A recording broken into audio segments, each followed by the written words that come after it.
821-12681. Offices in Baton Rouge. Now, the Hunt Palmer Show. Yes! I feel like I've been waiting for this my entire life. You're listening to the Hunt Palmer Show on 104.5 ESPN Baton Rouge. Jolly good fun. Jolly good. Locking down the middle of the day. America's favorite daytime fun show. Live from the Mercedes-Benz of Baton Rouge studio. This is Hunt Palmer.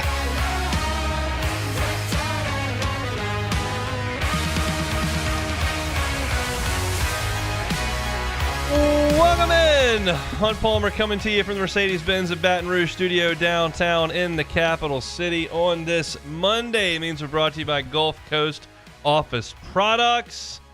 Hope your work week is off to a good start. Appreciate you hanging out with us here on 104.5 ESPN Baton Rouge.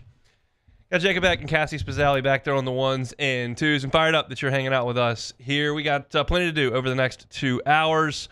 We have Dr. Jeremy Burnham in our bi-weekly auctioneer injury segment. We'll talk to him coming up at the end of hour number 1. LSU baseball goes to Austin and loses 2 out of 3.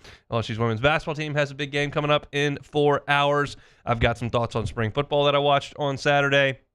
March Madness, we're down to 16. Like, there's just tons and tons and tons. This is the most content-filled portion of the Baton Rouge sports calendar, in my opinion. So we'll get to a lot of it over the next 2 hours. Again, we appreciate you hanging out with us. We'll start things the way we start every single day. That's with our Genesis opening drive.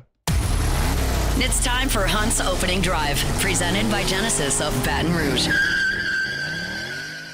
It's funny how quickly things change over the course of a 56-game baseball season, over the course of a 3-game baseball weekend. There was a point there in the 4th inning of Game 2 where I'm looking at LSU and I'm going, this is probably the best team in the country. Because on Friday, Cade Anderson goes out there, 6 great innings. Zach Cowan comes in, absolutely slams the door. LSU on Friday scored in 3 different innings, but had at least one base runner in every inning. And every hitter in the starting 9 got on base. They hit 13 hits, convincingly won Game 1 against Jared Spencer and a good Texas team on the road. And then you come out on Saturday, and Anthony Ianson hangs 3 zeros to start, and then LSU scores 2 in the 4th, gets 3 more in the 5th, and you're up 5-2, and it's like, they're in control again. The offense is humming. Pitching's been good. Defense is great. You're on the road. You're 4-0 in the league. Like, this is awesome. And then over the course of the next 14 innings, LSU got outscored 15-4 and dropped the series. And you went from, this is the best team in the country, which is what I was saying Saturday evening. And then you're looking up on Sunday and everybody's going, this team's got no bullpen. They're cooked. Like, that's how quick it can change.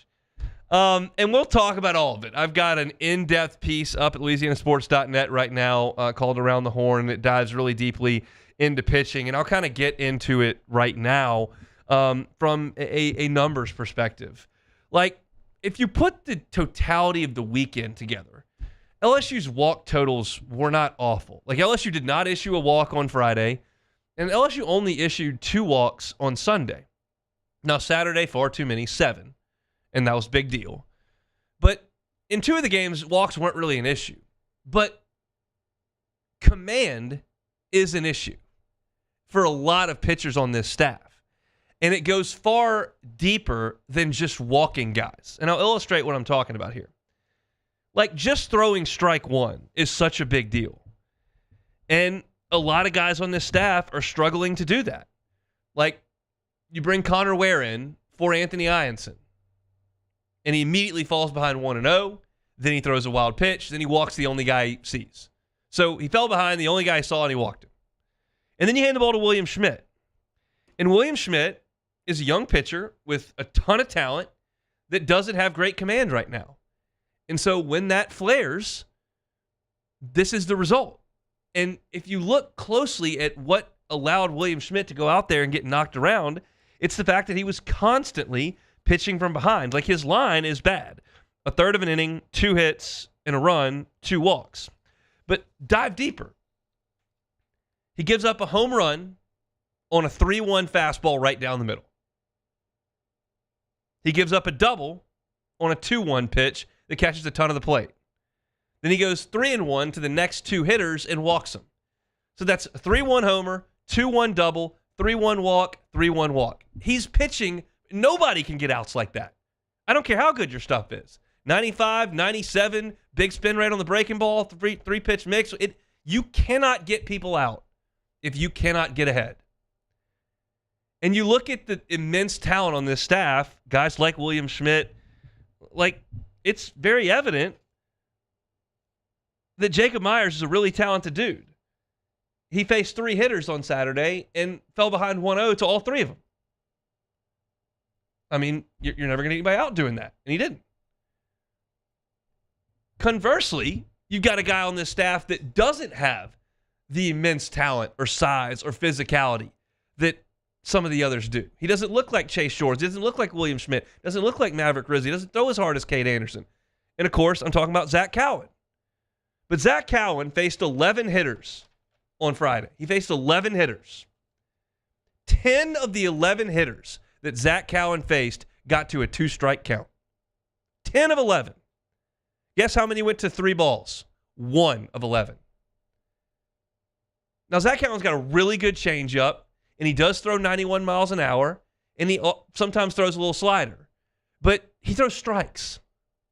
Cade Anderson got through 6 great innings, and he gave up 7 hits in 6 innings. But he didn't walk anybody. You got to earn everything. And Texas couldn't earn very much. Against 2 guys that refused to put them on base, didn't walk anybody, Texas only scored 2 runs on Friday. You turn around on Saturday, and you walk 7 guys, well, Texas scores 11 runs. And Shores only walked 2 guys on Sunday, but both of them scored. It's a command issue. And that can get better. I'm not telling you that Jacob Myers is going to become like a huge strike thrower. He's literally led the nation in walks for 2 years in a row. So that's kind of what he is at this point.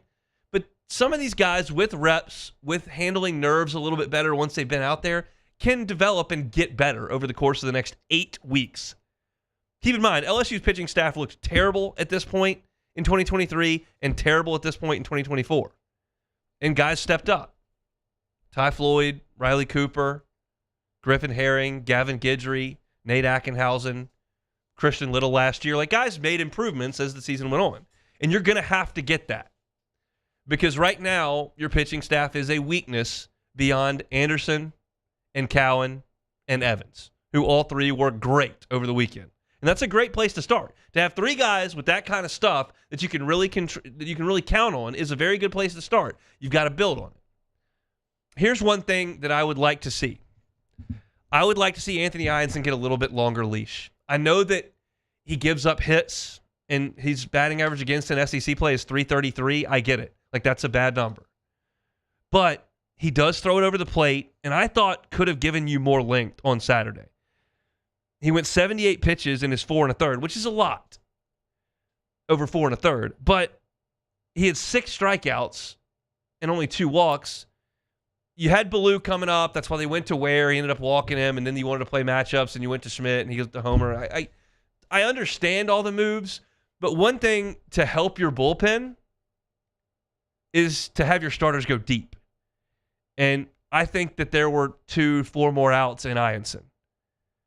At least I can trust him to throw it over the plate. And you started parading guys out there that couldn't. Because Ware walked a guy and Schmidt walked 2 guys. I mean, Benj, to his credit, came in and slowed the bleeding down a little bit. But you look at what he did, and it was the strike throwing too. Benj got ahead of 6 of the 8 hitters that he faced, including the first 4, and he got them all out. The last 2 men he faced got hits. He started both of them 1-0. If it sounds really simple, man, he's really boiling this down to one little thing, it kind of is. You've got to throw it over the plate. Here's the little secret here. This is an offensive sport. Teams score runs. I'm not asking you, as a pitching staff, to hold everybody to 2 or 3 runs. LSU is going to win a lot of games when the opponent scores 5. But you can't walk 7 guys on Saturday and then allow those guys to come home. Those are gift wrapped. So LSU is closer to being good on the mound than you might realize because it looks bad. But the fact of the matter is that with these bats and these balls, and as strong as college hitters are, like, they're going to score runs. The best teams in the country bash the baseball. LSU 2 years ago. Florida hit a ton of home runs that year. Tennessee did last year as well. A&M had Montgomery and Laviolette and Grahovic, and they scored a ton. It's an offensive sport. It's not like it was when Aaron Nola was pitching and you had to win games 3-1 because they had the BB core bats out there. This is an offensive sport with all the teams that matter, which is basically the SEC and the ACC. So you don't have to have ERAs of 1.86 and a Skeens-like strikeout to walk ratio, but you've got to make teams earn it. And you can't give them base runners so that all of a sudden those big swings are even bigger because you've gift-wrapped runs. And Texas, as we talked about on Friday, has a program built via Jim Schlossnagle on taking pitches, driving pitch counts up, and getting pitchers out of the ballgame. And they did that to Anthony Ianson, who had to throw 78 pitches to get 13 outs, and Chase Shores, who had to throw 96 pitches to get 12 outs. That's Texas's playbook. Texas is a good team. And LSU went there and really controlled the action for the first 14 innings and then ceded control for the last 15 innings. And it stinks to lose a series. It stinks to lose a weekend. But you're closer than you might think. LSU needs a couple of these guys to step up. If Connor Ware and William Schmidt and Maverick Rizzi and Jacob Myers are not very effective pitchers, and Gavin Guidry doesn't return from this lingering injury, LSU's in a lot of trouble. But if Anderson continues to throw it like he's throwing it, and Cowan throws it like he's throwing it, and Evans throws it like he's throwing it, and Ware or Schmidt and Rizzi really take a next step, you've got pitching. You've got some.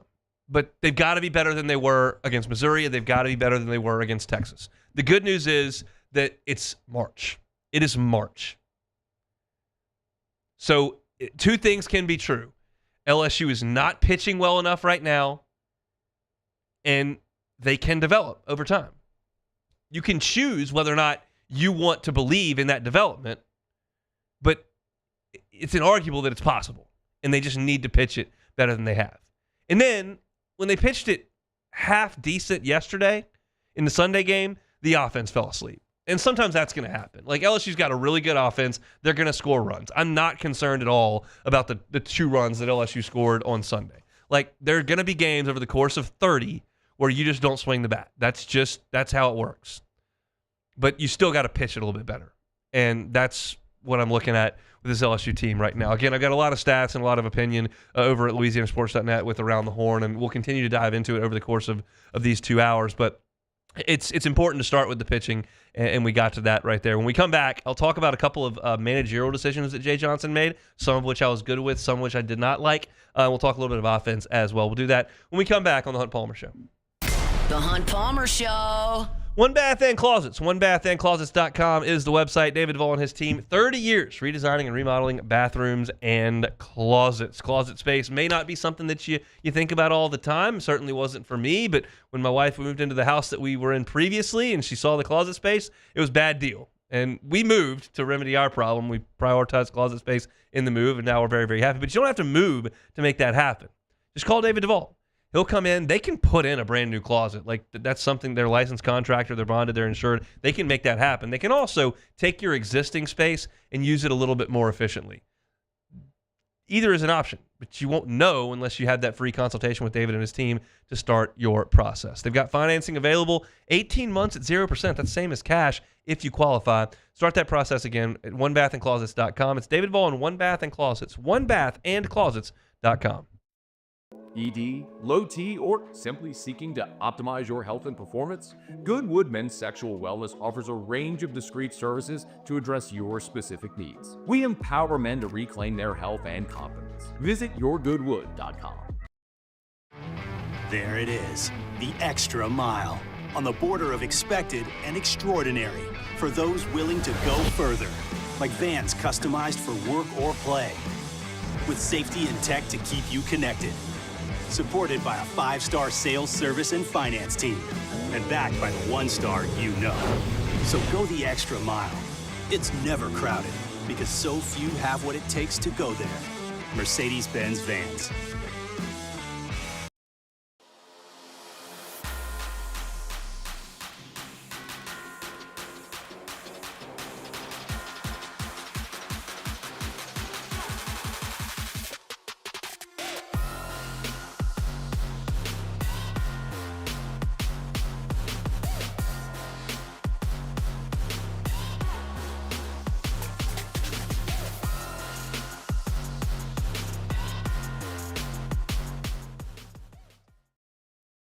Jerry and Benny Payne began Central Plumbing Company out of their driveway in Tanglewood subdivision.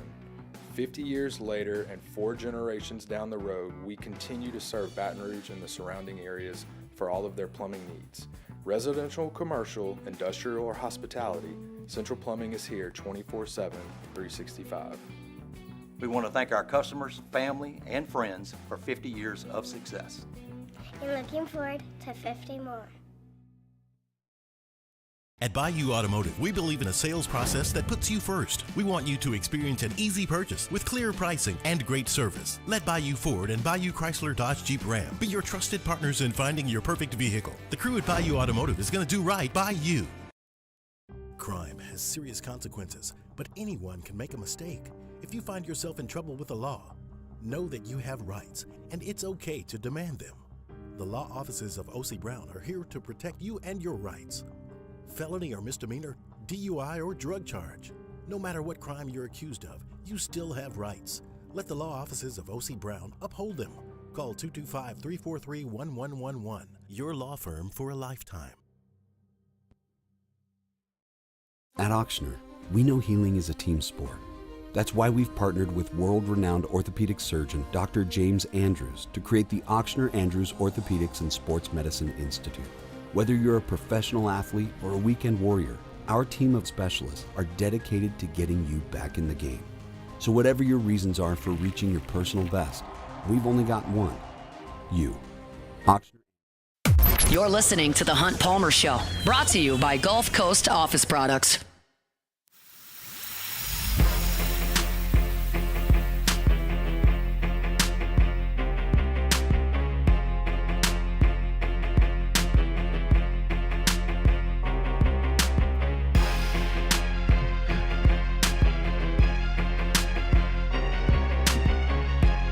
Monday show is brought to you by Gulf Coast Office Products, GCOPnet.com, GCOPnet.com. All your printing, scanning, copying needs, Gulf Coast Office Products right here in Baton Rouge. They can service anywhere in the state. No matter what you do, Gulf Coast Office Products has clients in your vertical market, and they know the needs and demands of tons of different verticals, whether it's banking or education, healthcare, law, like us, media company. They help us out with our printing, scanning, copying. They can do the same for you. Contact them at GCOPnet.com, GCOPnet.com. All right, some decisions that Jay Johnson made over the weekend. He's pushing a lot of buttons, y'all. It's been interesting to watch because you've got these platoons where if he starts Jake Brown or Josh Pearson and then a left-hander comes in, he may go to Ethan Fry, and then you're moving guys around in the field. And you saw yesterday that Jared Jones ended up at third with Jake Brown at first where he made an error, and then at times you got Fry out in right field, and then you got Pearson, maybe Brown. They're moving a lot of guys around. It's interesting to watch. So there was some stuff that Jay Johnson did this weekend that I liked, some stuff that he did that I wasn't crazy about. So we'll start to talk about some of those. There have been those that have talked about the decision to leave Zach Cowan in the game on Friday for 55 pitches. So LSU scored 4 right before Cowan came in. So they took a lead that was 8-2. It was 4-2. They moved it to 8-2, and that's when Cowan came in for the 7th inning. And theoretically, you could have gotten Cowan out after the 7th and gone for somebody else for the last 6 outs with a 6-run lead. I'm not wild about that. I was just fine leaving Cowan out there to put Game 1 in a hammerlock because I understand how Game 2 played out, but you still have to work off of the assumption that winning the game using 2 pitchers and then showing up on Saturday with Anthony Ianson, Connor Ware, William Schmidt, Maverick Rizzi, Connor Binge, and Kason Evans ready to go, like that's a pretty advantageous spot to be in. So I didn't have a problem with making sure that you got that first win. I can hear the other side of it, but I was perfectly fine with it at the time, and I'm perfectly fine with it now. So I'm good with that. I feel like Ianson, as I said in the last segment, deserves a little bit longer leash, and that's something that I want to look at as well. I think his length could potentially help LSU in the bullpen by eating up some more outs. One decision that I did not like that LSU made was on Sunday. It was 5-1 Texas with 2 outs and 2 on in the 6th. And so it's a 4-run game in the 6th inning, and LSU's got runners at first and third with 2 out, and they pinch hit with Ethan Fry. Now keep in mind, Fry hit 2 home runs on Tuesday. He's a big physical power bat. He's certainly got double power that could plate 2 runs. He's got home run power that could plate 3 runs. And LSU runs that double steal where the runner steals from first and stops. And you force the infielder to either go to the rundown to try to end the inning or watch the guy on third base. And you allow the runner to come in from third base. He scores to make the game 5-2, cut the lead to 3, but you end the inning with the tag out. If you're down by 1 in that spot and that run is going to tie the game, I love the play. In the 6th inning, when you're down 4 runs, to play for 1 and take the bat out of Fry's hands with 2 guys on base, I did not like that at all. I think that you got to let Ethan Fry swing the bat there. There's a reason you went to him. Now, you've also got hindsight on this. They ran that play 0-1, and Fry swung and missed on the play, so it was 0-2. So you're not in a great count there, but I would have liked to have seen that for sure. So that's kind of the managerial side of this. Now we'll talk about the rotation and whether or not there need to be changes. And here, if you were going to make a change in the rotation, because look, Ianson and Shores in 2 SEC weeks have given up an opponent batting average, both of them, of .333. Chase Shores' opponent batting average for the year is .300. He's just not missing a ton of bats. So if I were going to make a change in the rotation, I would put Zach Cowan in the rotation. He threw 110 innings for Wofford last year. Like, the workload he'll be fine with, and he can start and he can go 7 innings. Like, that's in his repertoire. And that would move Chase Shores to the bullpen, where 2 years ago he found some real early season success. Now, I realize that Chase Shores is a draftable pitcher this year, and that may not be the thing that makes him the happiest, but I could see that happening. Personally, myself, I would run the same 3 out there in the same order this weekend. But if you're telling me that you need to make a change, I would put Cowan in the rotation and move Shores to the bullpen. Does that weaken your bullpen? Yes, it does a little bit. But could you potentially strengthen your rotation? You could. It's crazy how quickly Cowan has climbed that ascent. But when you're so steadily pumping strikes and the other guys in the staff are not, like, it really stands out. And what Cowan is doing is really impressive. I like him and Kason Evans in those extended stopper roles where both of those 2 guys can be called on in the 7th to come in and finish a game. Because if you look at what they did this weekend, you look at Cowan, he goes 55 pitches, and he was brilliant all the way through the end of the game. And you look at what Evans did on Sunday, and he threw a season-high 60 pitches over 3 2/3 innings. He only allowed the 1 run, but he struck out 5 and didn't walk anybody. So you've got the ability on a Friday to go to Zach Cowan in the 7th or to go to Kason Evans in the 7th or 8th. And even if you burn one of those guys for a day or 2, you've still got the other one ready to go.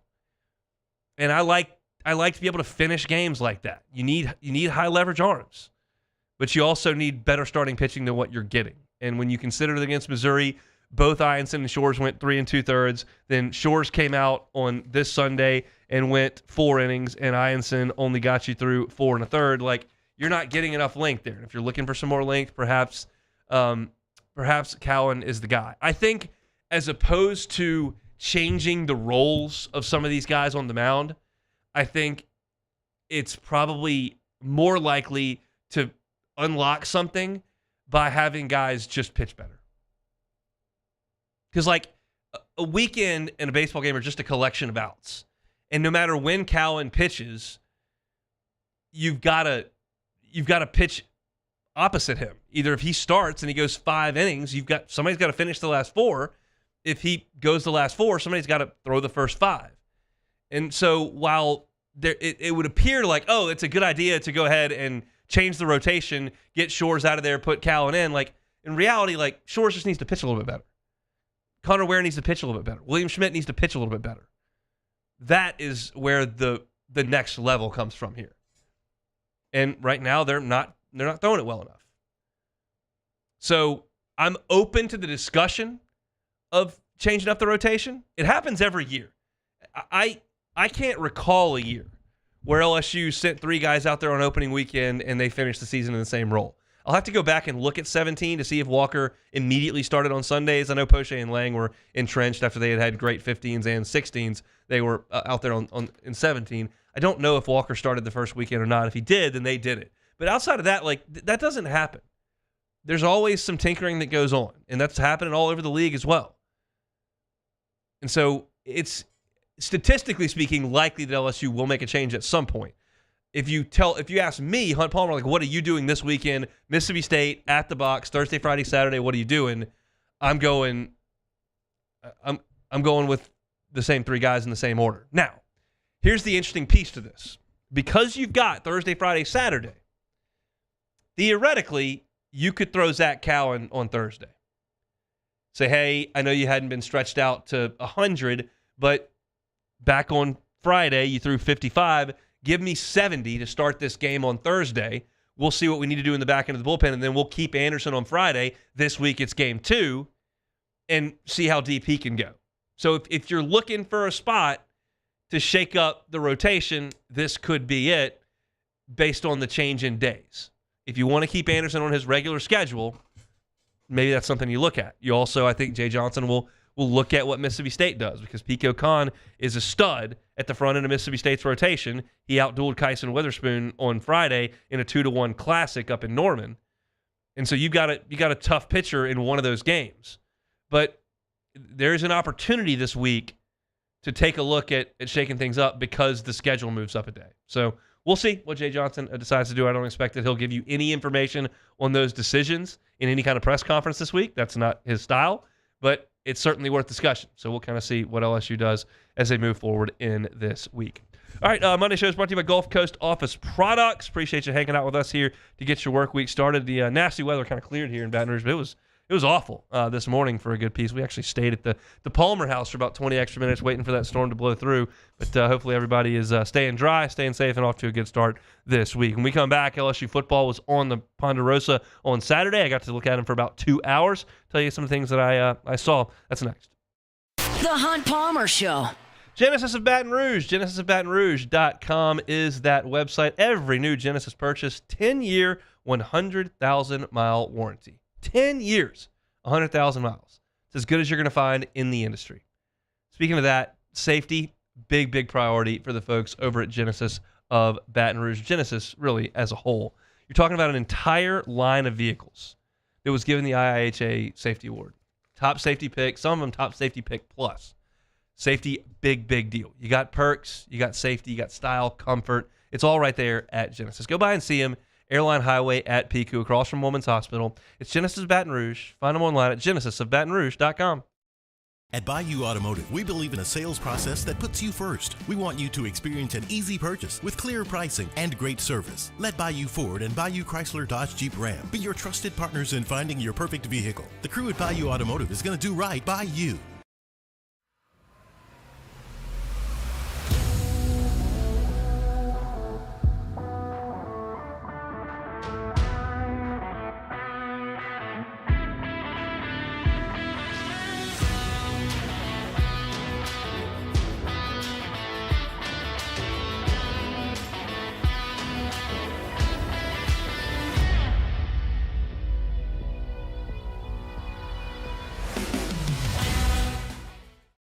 When it comes to choosing energy for your family and your home, make the smart choice with natural gas. You can count on efficient and affordable natural gas to keep you comfortable and reduce your environmental impact to help protect our planet. Together, we're fueling our energy future. Atmos Energy.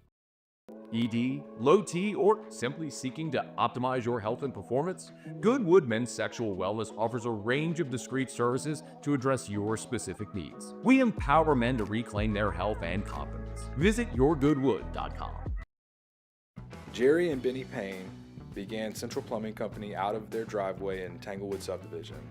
50 years later and 4 generations down the road, we continue to serve Baton Rouge and the surrounding areas for all of their plumbing needs. Residential, commercial, industrial, or hospitality, Central Plumbing is here 24/7, 365.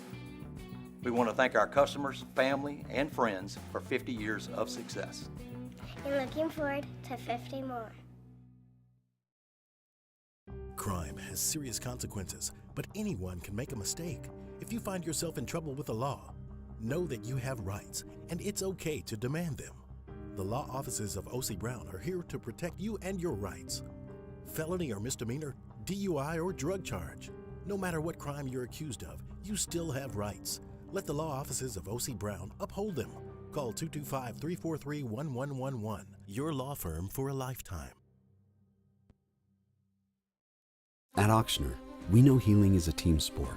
That's why we've partnered with world-renowned orthopedic surgeon Dr. James Andrews to create the Auctioner Andrews Orthopedics and Sports Medicine Institute. Whether you're a professional athlete or a weekend warrior, our team of specialists are dedicated to getting you back in the game. So whatever your reasons are for reaching your personal best, we've only got one: you. Auctioner Andrews Institute. Long live you. Family owned and community driven. Service Chevrolet Cadillac, a legacy you can trust since 1972. This is the Hunt Palmer Show, brought to you by Gulf Coast Office Products.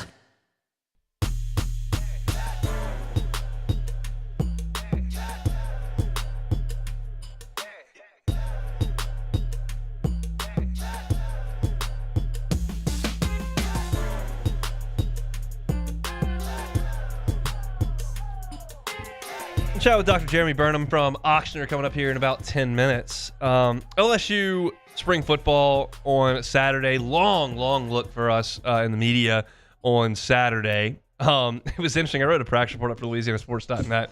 So they've got us on the balcony of the new facility now. It's like the balcony of the Players Lounge, which is very nice, by the way, as you might expect. But we're on the balcony, and we used to be able to like kind of walk the sidelines of the fields. And now you're cooped up in one spot. And for the last like 40 minutes of practice, they were doing some goal line drills and some like 2-minute stuff on the field furthest from us. So they were like 145, 150 yards away. And there was a observation tower between us and the scrimmage.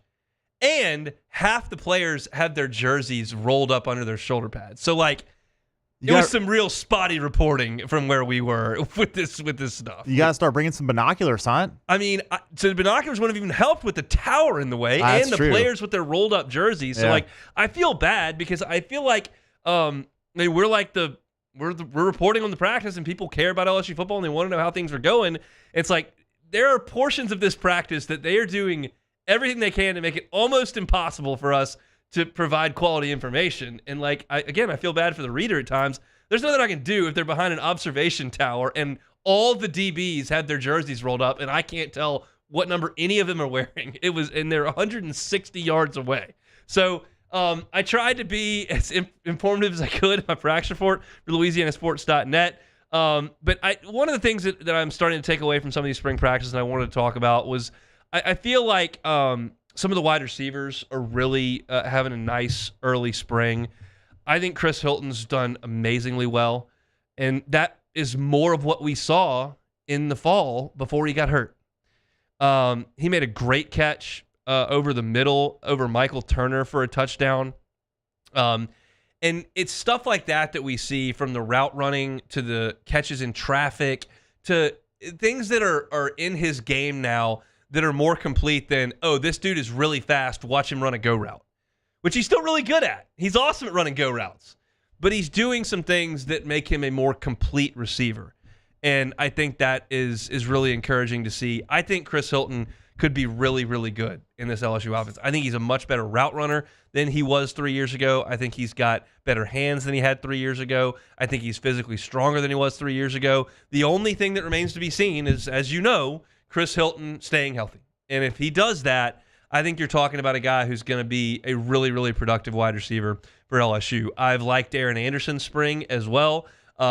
They've gotten him involved in some stuff a little bit more down the field, as you saw at times last year. When you look at Anderson, you think of him as just a guy who is going to be a slot guy who's just going to run some little out routes and make linebackers look bad in space and make 6 and 7 yard catches. But he's doing some things down the field that I think are really good. And one guy that I've really been impressed with in this game in total is Berrien Brown. He was a big-time recruit. He's got great speed, and you know about the kick returns. But you've seen Berrien Brown now, like in some route running stuff, look really good. And I honestly believe that this is a case where the offense he was in was so inept that he was essentially neutered from any production. Like you couldn't get him involved because the Kentucky passing game was so archaic and so bad. And I think that there's something they can unlock in him for sure. One of the better reps that we saw on Saturday was Berrien Brown running essentially a deep post route against DJ Pickett. And Brown won off the line of scrimmage and really ran by Pickett. And the ball was just a tick underthrown. And Pickett closed on Berrien Brown, speedster. Pickett showed some speed, closed, and knocked it away. And to me, that was good on everybody. Good for Berrien Brown for winning off the line of scrimmage and getting loose. Good for DJ Pickett to close and make a play on the ball. That's the kind of rep that you like to see. You know, if somebody just gets absolutely cooked, well, that's great for the offensive guy, but what does that say about the defense? And if a guy just is locked up every single time, like that's great for the defense, but what does it say about the offense? That's one where you saw positives from both guys, and Pickett has been in the mix. We talked about DJ Pickett last week and just how impressed that a lot of folks are with him, and Mansour Delane, certainly one of them. But I thought that was one of the better reps that we saw. So as far as the pass catchers against the DBs, I've seen some good things from the defensive backs. Deshaun Spears made a great play running stride for stride with Bauer Sharp and knocked away a crossing route that was a really nice job in coverage. Joel Rogers, another safety, got a hand on a ball that was intended for Xavier Thomas. It was a good play there. I mentioned Pickens' play. The one time that the offense, it was a clear rep that was just, whoa, that was a domination. Xavier Thomas ran a double move in the red zone against Javian Toviano and just left him in the dust and was wide open. Nussmeier hit him very easily. I thought that Garrett Nussmeier had a pretty nice day as well. He was in the 7 for 7 portion. He was 5 of 6 in the middle of the field. Then they went to the red zone, and that's where things got the clamps got put on LSU's receivers to an extent in the red zone. And I like to see that because I was sick and tired of going out there the last 2 years and watching LSU's offense score a touchdown on every single rep in the red zone. I mean, it was just pitch and catch for 2 years. And this time, LSU, the defensive players did a good job. The first rep they were in the red zone, Nussmeier scrambled so long that they blew the play dead. There was an incompletion to Aaron Anderson. They had double coverage there. There was a touchdown, but it was tipped by the LSU defense, and Trey Green made a play on a tip drill. There was a great touchdown throw from Garrett Nussmeier into a tight window to Berrien Brown in the middle of the end zone, which was a great throw and catch. Chris Hilton just dropped one in the corner. It did hit his hands. It would have been a really good play, but he did a good job to get open on that play. So there were times where the defensive backs made their presence known. There were times where LSU made some big plays through the air. The other piece to this on the offense that certainly bears mentioning is Josh Thompson. And Josh Thompson was out at practice for the first time since the media has been allowed to observe, and he was working at right tackle. He was with the twos exclusively, and working at tackle. The other chess piece on the offensive line has been Braylon Moore. I had not seen DJ Chester take a rep at guard in the first week and a half of spring. He did take some reps at right guard for LSU with Braylon Moore at center, both in a run game period and in the 11-on-11. They did it a little bit later. So you're seeing both DJ Chester and Braylon Moore take reps at the center position. I would still feel like Braylon Moore is going to be the center, but DJ Chester's repping a ton at center throughout the spring. So maybe that's because he knows where to be and they're going with the veterans early and they'll see kind of how things shake out later. Or maybe they really still like him there. But I kind of figured that Chester would be a guard. He did work there a little bit, but Braylon Moore was with the second team and then mixed in with the first team at center. Let's see if there's anything else that I saw. Oh, it was in my practice report. Tamarcus Cooley was not seen at practice. However, he did post on social media. It looked like he was at some sort of funeral service there, so that certainly would make some sense. And then the quote-unquote, and I use air quotes here because some guys were not at practice, and you're sometimes looking at some other combinations variably. But the first 11 on defense, Jamari Butler and Patrick Payton on the ends with Ahmad Bro and Dominic McKinley at tackle.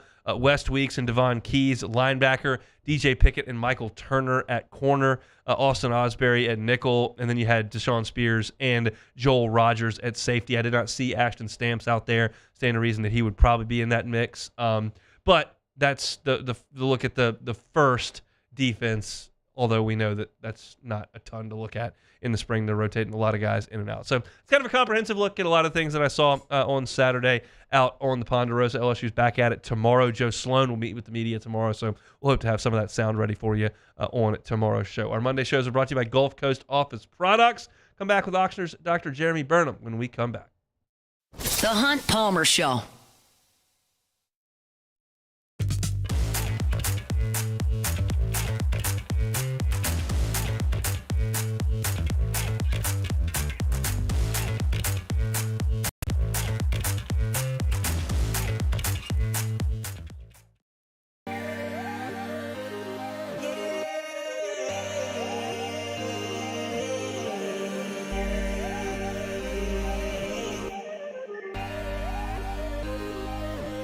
You gotta believe in a dream. Believe. You gotta believe in a dream. Believe. You gotta believe. My whole team on wildin'. Man, age is just a number. Don't let it dictate how you feel. Goodwood Men's Sexual Wellness has anti-aging services that can help you look and feel your best. Visit yourgoodwood.com and discover a renewed sense of vitality.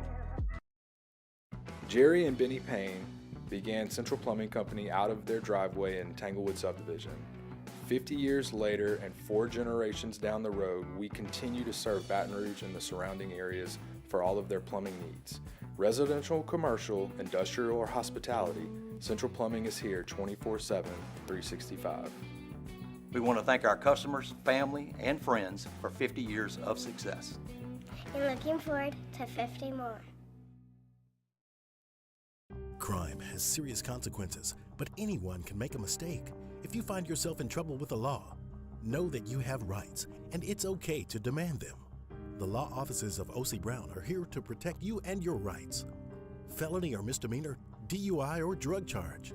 No matter what crime you're accused of, you still have rights. Let the law offices of O.C. Brown uphold them. Call 225-343-1111. Your law firm for a lifetime. At Auctioneer, we know healing is a team sport. That's why we've partnered with world-renowned orthopedic surgeon Dr. James Andrews to create the Auctioneer Andrews Orthopedics and Sports Medicine Institute. Whether you're a professional athlete or a weekend warrior, our team of specialists are dedicated to getting you back in the game. So whatever your reasons are for reaching your personal best, we've only got one. You. Auctioneer Andrews Institute. Long live you. Looking for the ultimate game day experience? Come to the Queen Casino in Baton Rouge. Wall-to-wall TVs mean you'll see every touchdown in HD. Place your bets and feel the thrill of every play with our DraftKings Sportsbook. The Queen Casino, where every moment is a win.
You're listening to The Hunt Palmer Show, brought to you by Gulf Coast Office Products.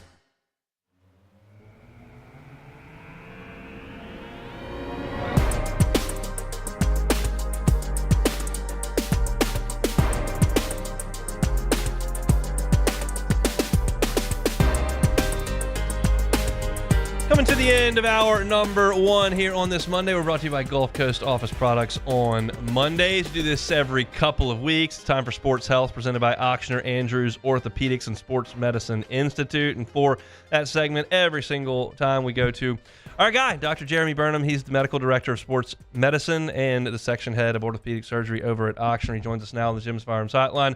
Dr. Burnham, thanks for the time. How are you? Hey, I'm doing great. How are you guys?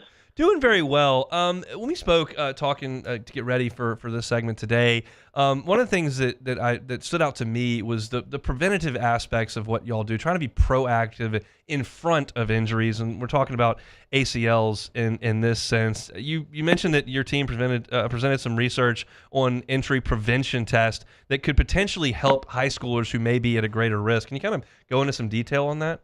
Yeah, that's right, Hunt. So, a big part of what we do, and obviously one of the most rewarding things, I think, in sports medicine is when you get to watch an athlete get back out to their sport and kind of triumph over adversity. But certainly as you watch that process over and over again, you realize that it sure would be great if we could keep some of these things from happening at all. And so several years ago, our research team got together and talked about ways that we could maybe make an impact and maybe identify some of these athletes that are at higher risk for injury. And so we put together a research study and went through all the process to make that happen and did a lot of testing. And we basically worked with a team of people and developed a test that's a inexpensive, very easy to perform test, but it helps us identify people that would be at a higher risk of injury during their season. And so specifically, our research showed that for high school athletes, when we do this test, which takes about 2 minutes to do, that it actually helps us pick out the people that have a 4 or 5 time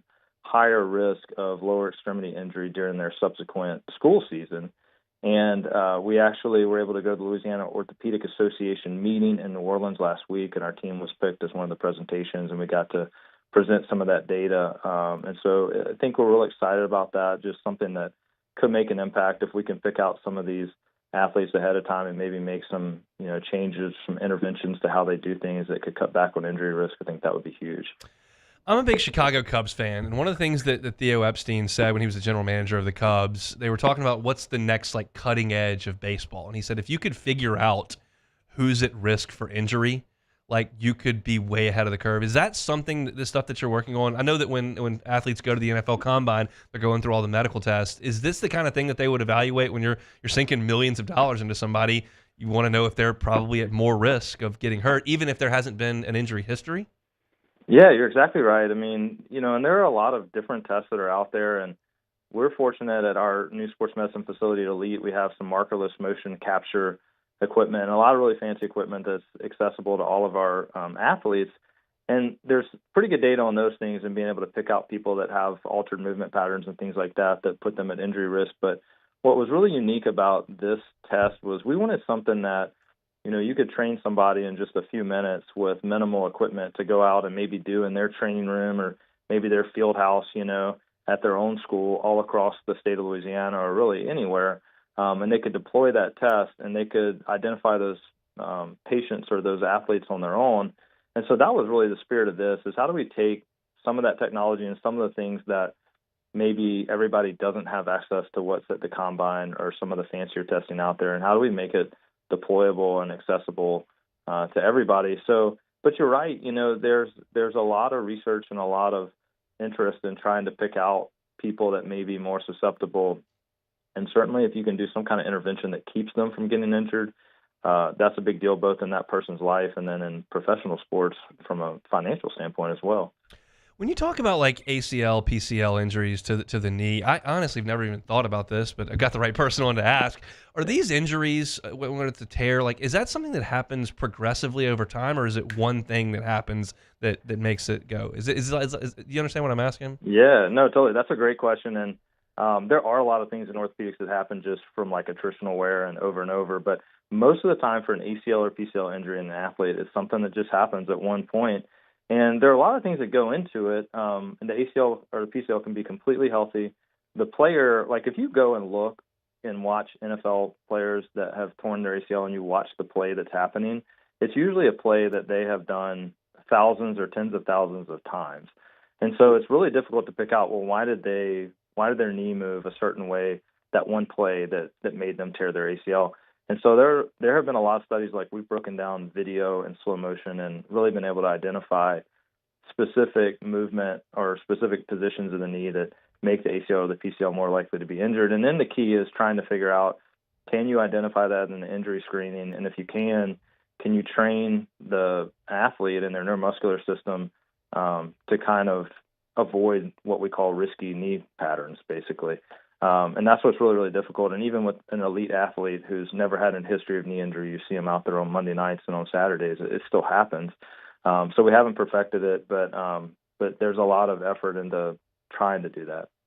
I know you were invited as a speaker alongside Dr. James Andrews at the State Physical Therapy Association in New Orleans. I'm hearing the words Nick Saban, Bill Belichick, these critical factors. Tell us a little bit about that. Yeah, it was awesome. So the State Physical Therapy Association does a meeting every spring where they focus on sports medicine, and I was fortunate enough to be a speaker at it, and Dr. Andrews was there, and he has just got a wealth of wisdom and knowledge built up about sports medicine. When I was in college and in med school and thinking that I wanted to be a sports medicine doctor at some point in my life when I grew up, it was always Dr. Andrews that you were thinking about because he really, set the standard so high. So I had a good time just catching up with him and talking with him through the partnership that he's had with Ochsner. I get to see him more often. But every time I'm around him, I learn something new. And then I had the opportunity to talk about, ACL injuries. And when we talk about ACL injuries, there's so many different factors we can analyze. But I kind of leaned on, I heard Nick Saban on Ryan Clark's podcast talking about the 3 critical factors, and I've read that he wrote that before, 3 critical factors for recruiting. So he talks about all these different things that you could analyze for a recruit. But at the end of the day, there were 3 things at each position that he calls as critical factors that athlete has to have for him to recruit them. And I think the same thing is the case in ACL injury. And so we talked about that from a surgical standpoint, the 3 different things that we felt were really crucial from a surgical and rehab standpoint to have success. And then we had a great panel afterwards and, had a lot of experts kind of weighing in. So a great discussion and collaboration on ACL care. Dr. Burnham, we appreciate the time so much. Let you get back to work. We'll talk in a couple of weeks. All right. Thanks, Hunt. That is Dr. Jeremy Burnham from over at Ochsner. Ochsner Andrews Sports Medicine Institute. We know that sports injuries can be unpredictable, but one situation you can protect yourself from is muscle cramping. One of the first things you can do to aid in recovery and to avoid muscle cramping is to stretch prior to and at the end of your activity. If you're not drinking enough fluids, that can also lead to muscle cramps, so be sure to stay hydrated. We know the heat is coming down here in South Louisiana. If you'd like to learn more about sports injury prevention and treatment, visit ochsner.org/BRortho. That's ochsner.org/BRortho. We appreciate Dr. Burnham for giving us a little bit of time. I had never really thought about the fact that if you could be working towards an ACL tear, it's just one of those things. And that's just the worst 3 letters you can hear when you're talking about football, talking about basketball, because that's going to be a significant amount of time out. And I think about that a lot with Theo Epstein because, and I mentioned it with Dr. Burnham there, like the frontier that everybody was talking about there was Moneyball, and then it was the analytics and the spin rates and stuff, and everybody's kind of caught up to all that now. Everybody's kind of got the same deal. But Theo Epstein said if you could get in front of making sure that your pitchers were at less risk for a UCL tear, make sure you had less injury risk, you would be way ahead of the curve. And that's the stuff that Dr. Burnham and the team over at Ochsner and thousands of MDs nationwide are trying to look into every single day. And we're fortunate here in Baton Rouge to have such an incredible team, such great facilities there. That's a great resource here in Baton Rouge, and we appreciate Dr. Burnham for coming on every couple of weeks and chatting injuries with us. Missed any of hour number 1? You can catch it on demand wherever you find your sound. Just search Hunt Palmer Show. Like, subscribe, rate, review, get our content in front of as many folks as you can. We certainly do appreciate that. Open the show with 30 straight minutes talking LSU baseball, what I liked, what I did not like over the weekend. A little spring football report there. In hour number 1 as well. You can find that at Hunt on LSU on YouTube. In hour 2, we got plenty to do. We're going to talk some Saints. Quinn Ewers, is that worth a look? Corey Chest and a host of others in the transfer portal. All that coming up after sports. The Hunt Palmer Show. At Bayou Automotive, we believe in a sales process that puts you first. We want you to experience an easy purchase with clear pricing and great service. Let Bayou Ford and Bayou Chrysler Dodge Jeep Ram be your trusted partners in finding your perfect vehicle. The crew at Bayou Automotive is going to do right by you. Men, age is just a number. Don't let it dictate how you feel. Goodwood Men's Sexual Wellness has anti-aging services that can help you look and feel your best. Visit yourgoodwood.com and discover a renewed sense of vitality. Jerry and Benny Payne began Central Plumbing Company out of their driveway in Tanglewood subdivision. 50 years later and 4 generations down the road, we continue to serve Baton Rouge and the surrounding areas for all of their plumbing needs. Residential, commercial, industrial, or hospitality, Central Plumbing is here 24/7, 365.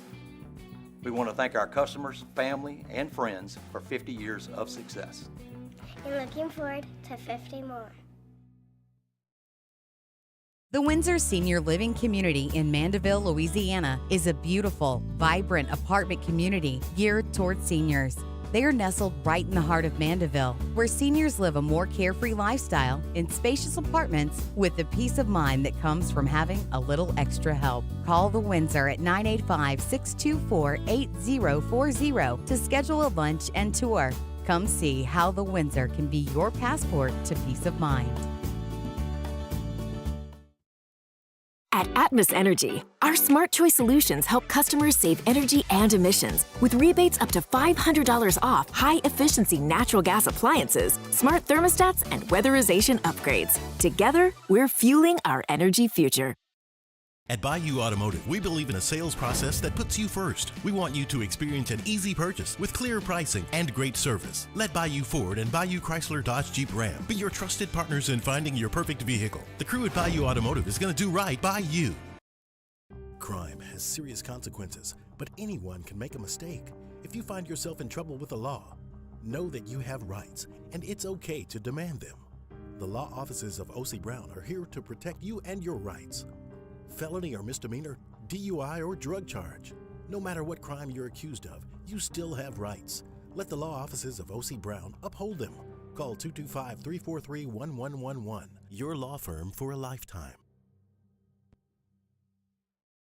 At Auctioner, we know healing is a team sport.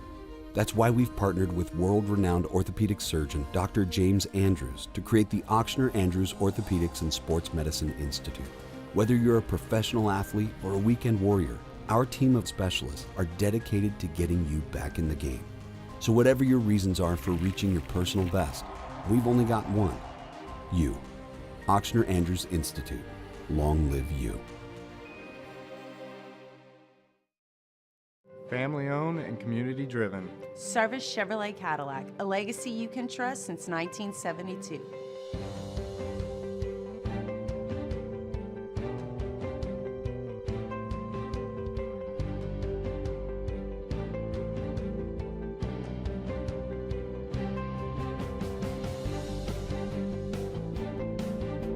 Service Chevrolet Cadillac, our family serving your family. For over 50 years. When you can't rely on technology, you can rely on Mountain Cold Refreshment. Dave's back on. Coors Light, choose chill.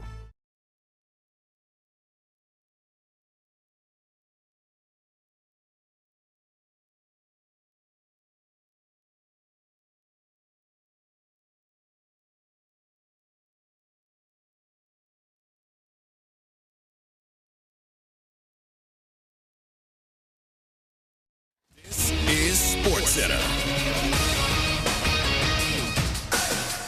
I'm Doug Brown. College basketball coaching news from the Big Ten today. Drake coach Ben McCollum leaves the Bulldogs after one season to become the new head coach at Iowa. Drake was knocked out in the second round by Texas Tech. ESPN has learned Minnesota is expected to hire Colorado State coach Nico Medved as the new head coach of the Gophers. Colorado State knocked out in heartbreaking fashion by a Maryland buzzer beater. Second round of the women's tournament right now on ESPN. At the half, Texas leads Illinois 34-18. Coverage of the women's tournament all day on the family of networks. Week 3 of NFL free agency. Quarterback Aaron Rodgers is still available. ESPN's Mike Tannenbaum. If I'm the Steelers, I want to lock him up ASAP. What happens if J.J. McCarthy walks the bases loaded in a mini camp, and now all of a sudden Kevin O'Connell's like, hey, we're going to go with Rodgers as 1 and McCarthy as 2. So I'm nervous. I have angst. I have a massive sense of urgency if I am the Pittsburgh Steelers. Mike Tannenbaum on Unsportsmanlike. Hey, it's your resident Super Bowl champ, Chris Candy. Coming up Tuesday, the NFL Draft is less than a month away. I'll tell you which teams need to trade up so they can address their biggest needs. It's Unsportsmanlike, weekday mornings at 6, right here on ESPN Radio, ESPN2, and ESPNU. Now, the Hunt Palmer Show. Yes! I feel like I've been waiting for this my entire life. You're listening to the Hunt Palmer Show on 104.5 ESPN Baton Rouge. Jolly good fun. Jolly good. Locking down the middle of the day. America's favorite daytime fun show. Live from the Mercedes-Benz of Baton Rouge studio. This is Hunt Palmer.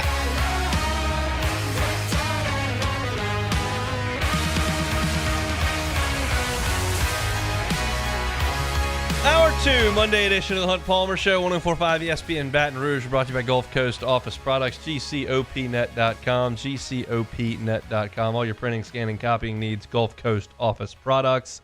Lots to do here in hour number 2. I want to talk about the LSU basketball players entering the transfer portal. They're going to have a lot of new guys next year.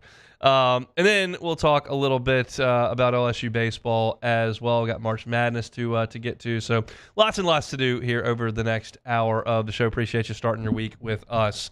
The Saints are starting their week in Miami. And a lot of the Saints brass is there to watch Cam Ward. I don't think that's a very worthwhile endeavor because I think Cam Ward's going to be the first pick in the draft, and I don't think the Saints are going to be drafting first. So they can go. That's all well and good, but I don't think that much is going to come from that. Now, another development that is reported to be going on this evening is the Saints are going to sit down to dinner with Quinn Ewers from Texas. And this is intriguing. We know right now that the Saints have a decision to make over the course of what I believe will probably be the next 13 months about the future at quarterback. Is it Derek Carr? Is it Spencer Rattler?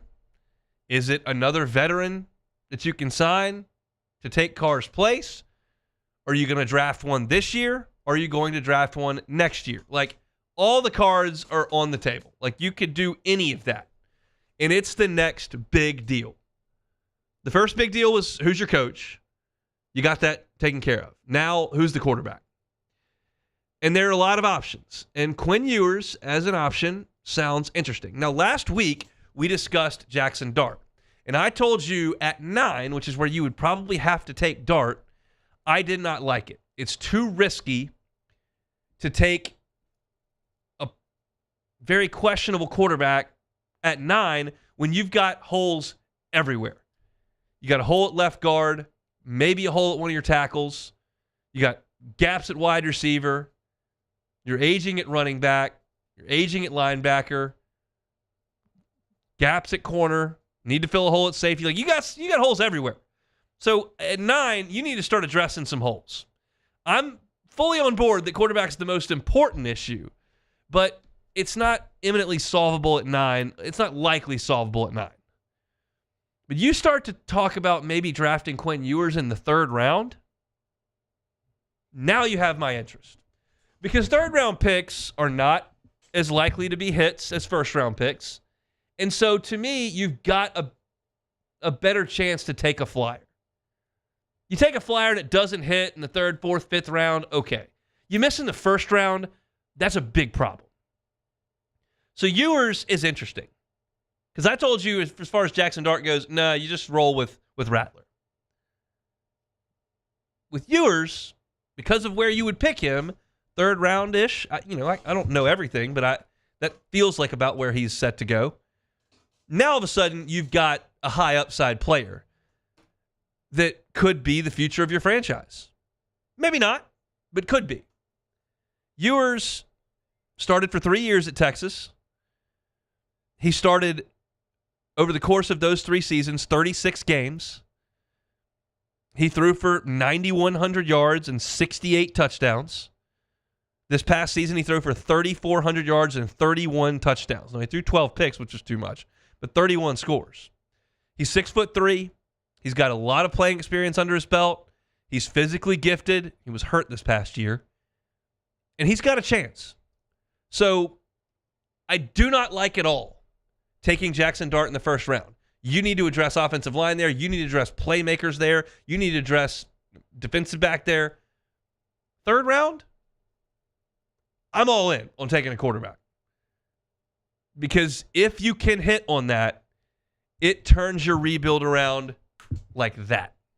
Because now you've got a cheap quarterback entrenched for 4 to 5 years on that deal, and you can start getting to bringing some guys in.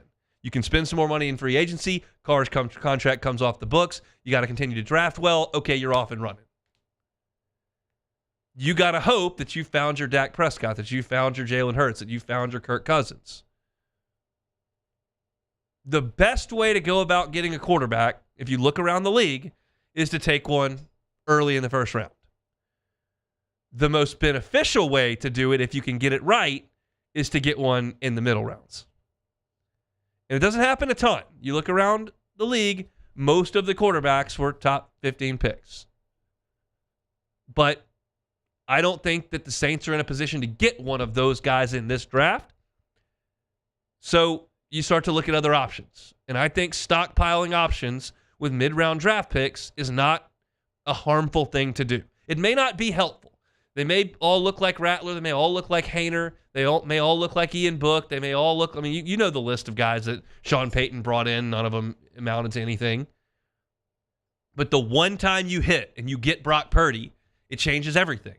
And it's not like a thing that doesn't happen ever. Like, I just pointed to 4 very prevalent examples of mid to late round picks that hit. That's what? Quarter of the league? So I think this is a great avenue to explore. And if the Saints want to jump on Quinn Ewers with a mid-round pick, I think that would be fantastic. You let him sit behind Derek Carr for a year, duel it out with Spencer Rattler and Jake Haener, intense training camp, maybe give him some reps late in this season. If all kind of seems lost, you give Kellen Moore the ability to develop him, as he helped do with Dak Prescott, as he continued to do with Jalen Hurts. And maybe you've got something that changes the course of your franchise. You're probably not going to change the course of your franchise with a third-round pick at middle linebacker. You can certainly help find Demario Davis's replacement. That'd be great. But you can change everything with a quarterback. So I think it's worth a swing. You see how that risk-reward swings once you get out of those first couple of rounds. The Saints desperately need to hit on a couple of early picks as starters. And then you can take your swing a little bit later. And if it doesn't work and you have another bad year, maybe you move up in the draft to the 4th pick overall next year, and there's a quarterback that falls right into your lap right there. And that's a fine way to do it as well. But right now, the way the Saints are put together, you look at the way that everybody views the Saints, which is that they're not nearly a playoff team. I think taking one middle round draft pick and spending it on a quarterback makes a lot of sense, and I would be for it. No Dart in the first, Ewers in the third. I'm all for it. And the Saints will meet with Quinn Ewers later today after they watch Cam Ward throw it around a little bit. And we'll see. Draft is rapidly approaching. We're getting towards April here. We'll ramp up our draft coverage here on the Hunt Palmer Show. You can find all of our Saints content at Hunt on Saints on YouTube as well. All right, hour 2 is off and running. When we come back, LSU basketball has had 3 players at least at this point going to the transfer portal. I've got my thoughts on what the next month needs to look like for Matt McMahon, and we'll get into all that coming up next. The Hunt Palmer Show. Genesis of Baton Rouge. GenesisofBatonRouge.com is that website. Every car that is on the lot is online at GenesisofBatonRouge.com. When I say luxury brand of vehicle, there are probably a couple of brands that pop into your brain. They've been around for a while. Genesis may not be one of those. They haven't been around as long, but it's a luxury brand of vehicles. If you have not gotten behind the wheel of a Genesis. Just do that. Get behind the wheel. Let one of their brand ambassadors walk you through the process. If you're thinking, I don't like going to dealerships, I understand.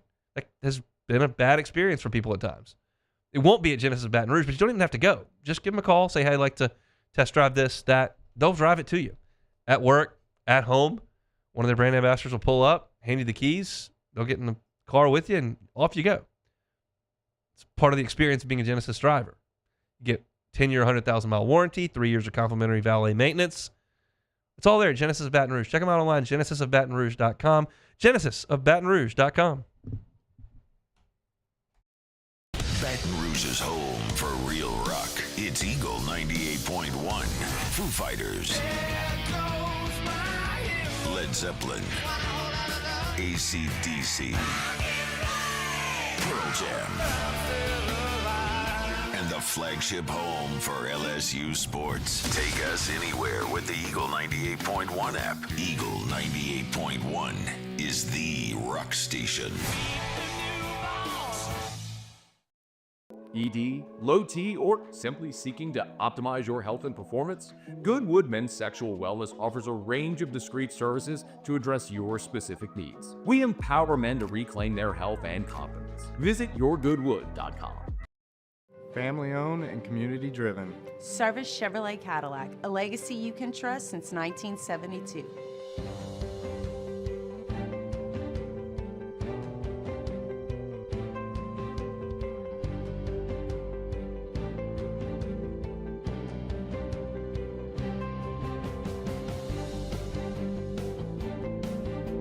Service Chevrolet Cadillac, our family serving your family. For over 50 years. Jerry and Benny Payne began Central Plumbing Company out of their driveway in Tanglewood subdivision. 50 years later and 4 generations down the road, we continue to serve Baton Rouge and the surrounding areas for all of their plumbing needs. Residential, commercial, industrial, or hospitality, Central Plumbing is here 24/7, 365. We want to thank our customers, family, and friends for 50 years of success. And looking forward to 50 more. Crime has serious consequences, but anyone can make a mistake. If you find yourself in trouble with the law, know that you have rights, and it's okay to demand them. The law offices of O.C. Brown are here to protect you and your rights. Felony or misdemeanor, DUI or drug charge. No matter what crime you're accused of, you still have rights. Let the law offices of O.C. Brown uphold them. Call 225-343-1111. Your law firm for a lifetime. At Ochsner, we know healing is a team sport. That's why we've partnered with world-renowned orthopedic surgeon Dr. James Andrews to create the Ochsner Andrews Orthopedics and Sports Medicine Institute. Whether you're a professional athlete or a weekend warrior, our team of specialists are dedicated to getting you back in the game. So whatever your reasons are for reaching your personal best, we've only got one. You. Ochsner Andrews Institute. Long live you.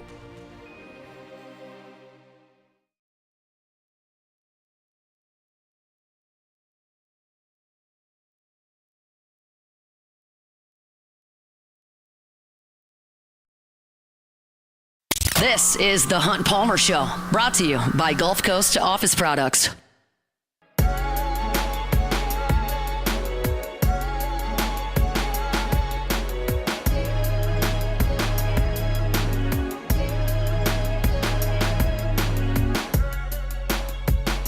So you may not be aware of this, but the NCAA basketball transfer portal opened today.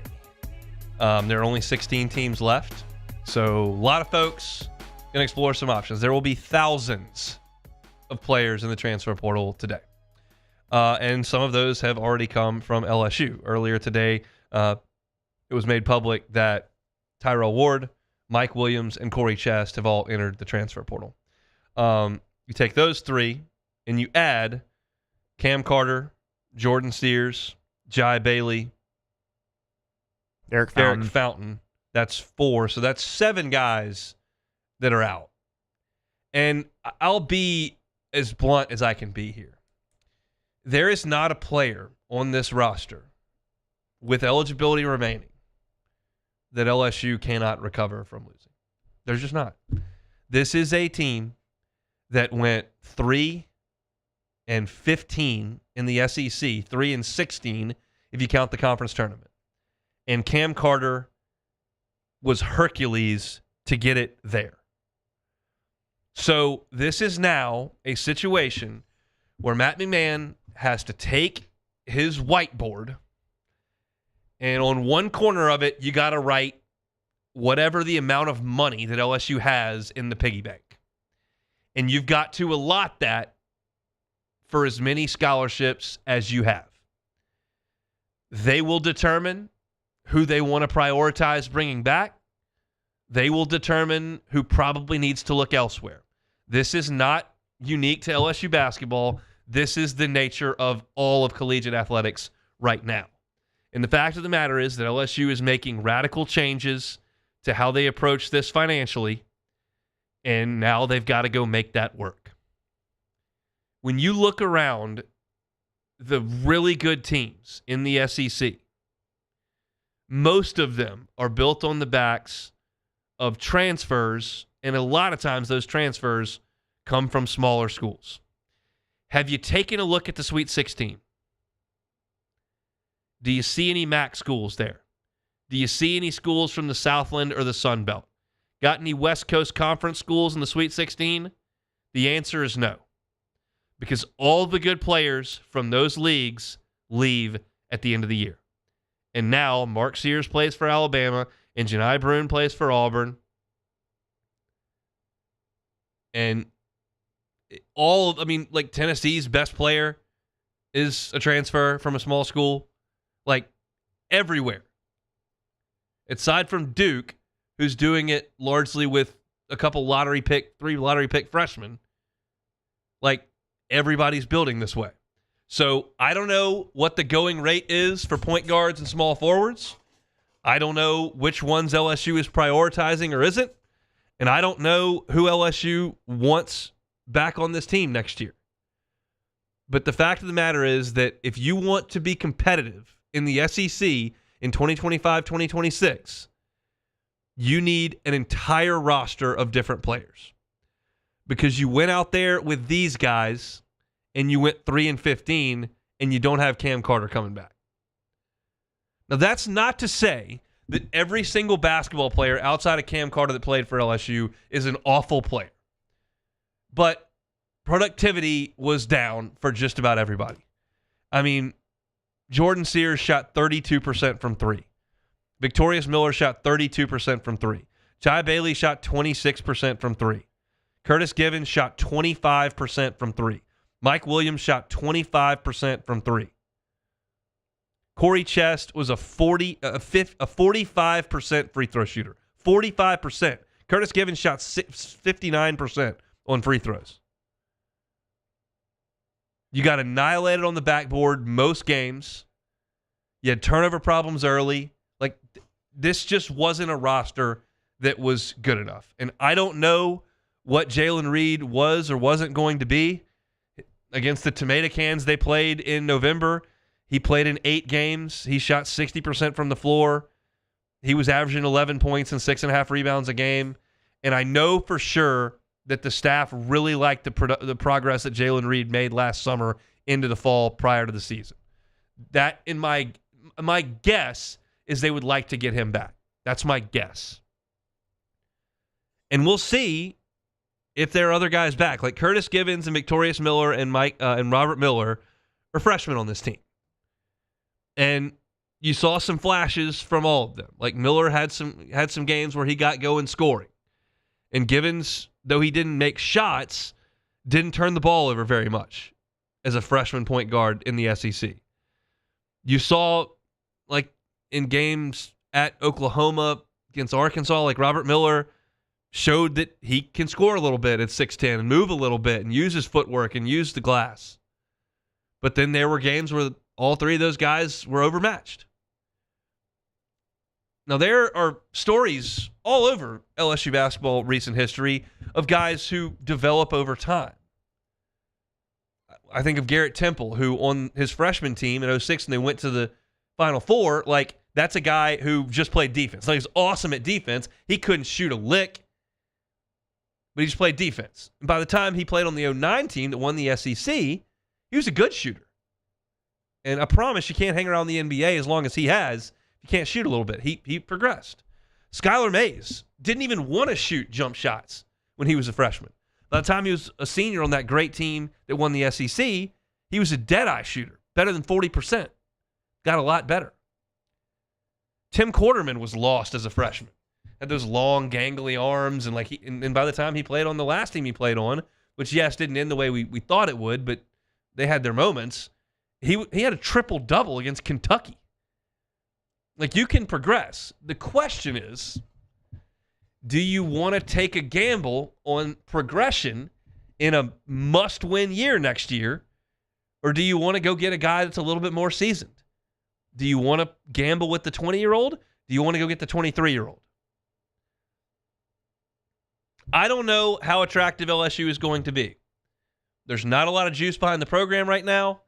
You were 3-15 in the league, but we've cited now over the last month all of these examples of teams having a renaissance one year to the next.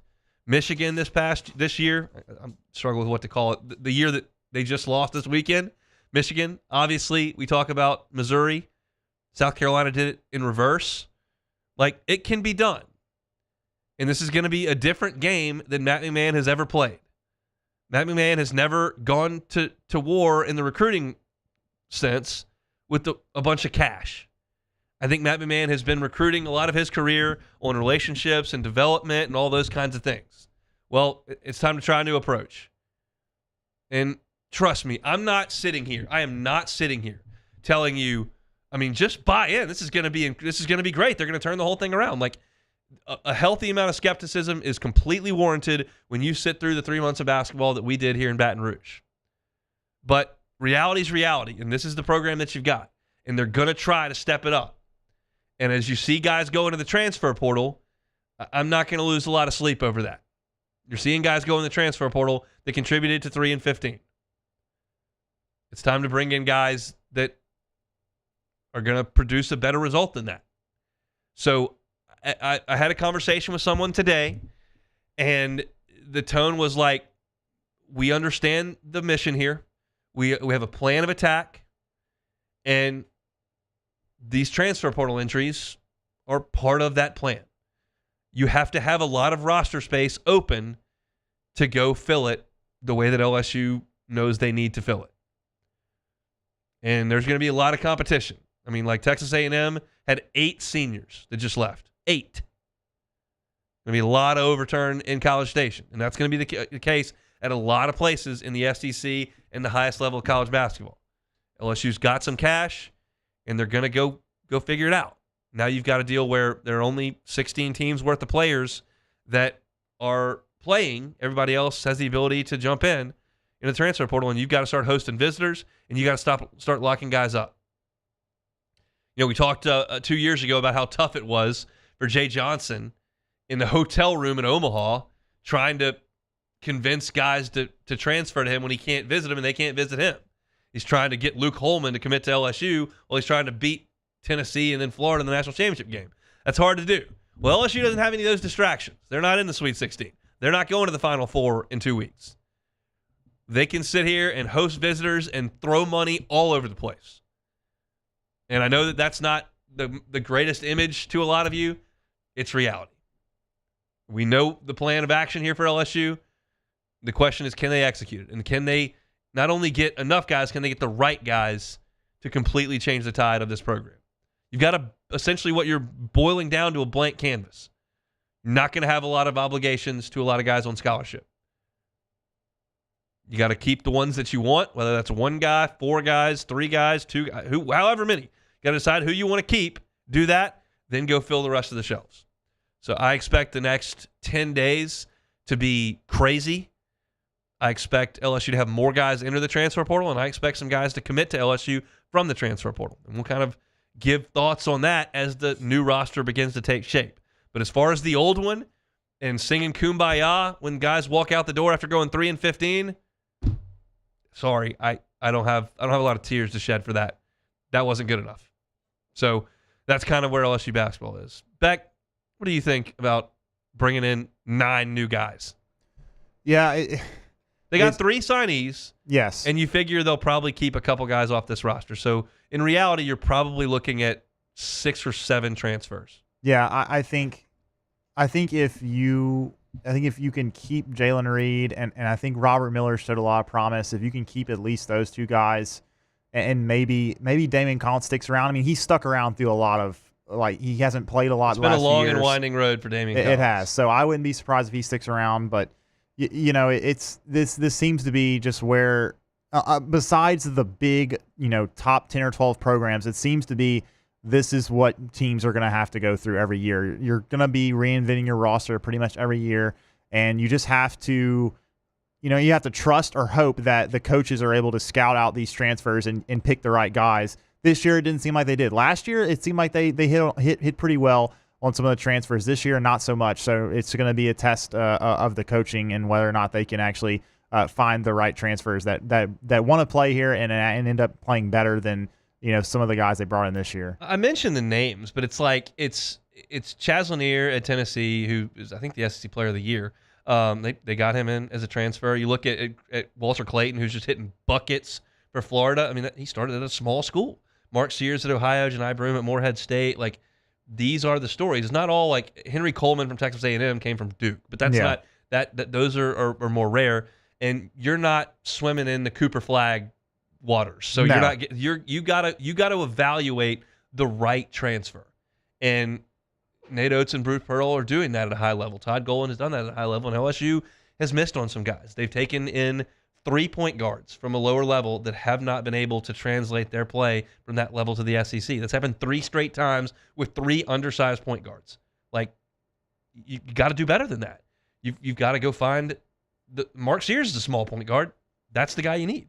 Chaz Lanier was in North Florida. Was where he played. Exactly. Yeah. Dalton Connect was from Northern Colorado last year. Like, it's just Rick Barnes has got it. You don't have to raid the roster of NC State and Michigan. You've got to find the right guys, and there are enough good basketball players at these little schools for LSU to get the right guys. It's just a matter of, can you identify them, and then can you allocate the resources, meaning the money, properly to get them in. So when LSU takes the floor in November next year, it's going to look completely different, and you just got to hope that it's for a good thing. And then you're not going to know, because some of these guys the guys that they bring in are going to have gaudy statistics where they played. The question is, can you make it translate? And right now, LSU has not. Yeah, Jordan Wright was good enough, but there have been too few KJ Williams, who was great at Murray State and then was great at LSU. There have been a lot of guys that have made that move up and couldn't hang. So we'll see. That's LSU Hoops here on this Monday. We'll step aside. We will come back with a little more LSU baseball next. The Hunt Palmer Show. There it is, the extra mile, on the border of expected and extraordinary for those willing to go further, like vans customized for work or play, with safety and tech to keep you connected, supported by a 5-star sales, service, and finance team, and backed by the 1-star you know. So go the extra mile. It's never crowded, because so few have what it takes to go there. Mercedes-Benz Vans. Men, age is just a number. Don't let it dictate how you feel. Goodwood Men's Sexual Wellness has anti-aging services that can help you look and feel your best. Visit yourgoodwood.com and discover a renewed sense of vitality. It's not just a game, it's a religion. You've got your team colors, team swag, and now your very own website, LouisianaSports.net. Everything LSU, Saints, and Pelicans. Sports on demand. In-depth coverage by sports writing pros with continuously updated news. And with the LouisianaSports.net newsletter, you get pinged directly with top trending stories. Best of all, now and always, no paywall. It's free. LouisianaSports.net, powered by 104.5 ESPN Baton Rouge. Your home for Louisiana sports. Gulf Coast Office Products is a nationally recognized Savin office equipment dealer based right here in Louisiana. Over 100 employees strong, Gulf Coast has the boots on the ground to support all vertical markets, from education, engineering, legal, and finance. With the latest in office technology, from desktop to production segment units, Gulf Coast and Savin have the perfect fit for you. Call 225-756-2644. That's 756-2644 for Gulf Coast Office Products. Family owned and community driven. Service Chevrolet Cadillac, a legacy you can trust since 1972.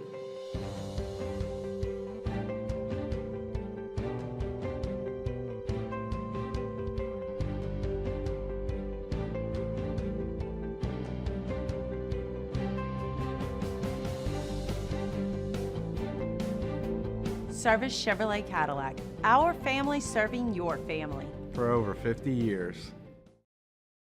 Jerry and Benny Payne began Central Plumbing Company out of their driveway in Tanglewood subdivision. 50 years later and 4 generations down the road, we continue to serve Baton Rouge and the surrounding areas for all of their plumbing needs. Residential, commercial, industrial, or hospitality, Central Plumbing is here 24/7, 365. We want to thank our customers, family, and friends for 50 years of success. And looking forward to 50 more. Crime has serious consequences, but anyone can make a mistake. If you find yourself in trouble with the law, know that you have rights, and it's okay to demand them. The law offices of O.C. Brown are here to protect you and your rights. Felony or misdemeanor, DUI or drug charge. No matter what crime you're accused of, you still have rights. Let the law offices of O.C. Brown uphold them. Call 225-343-1111. Your law firm for a lifetime. At Auctioner, we know healing is a team sport.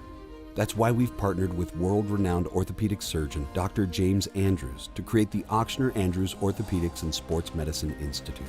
Whether you're a professional athlete or a weekend warrior, our team of specialists are dedicated to getting you back in the game. So whatever your reasons are for reaching your personal best, we've only got one: you. Auctioner Andrews Institute. Long live you.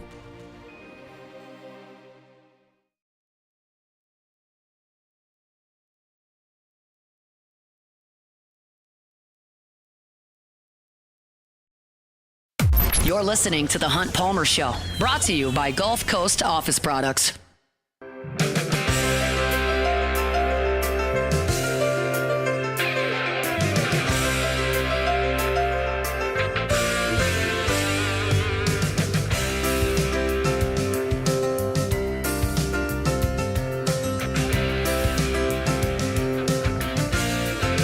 I feel like this is the time of the day where I start to realize that I'm not sleeping quite as much as I used to.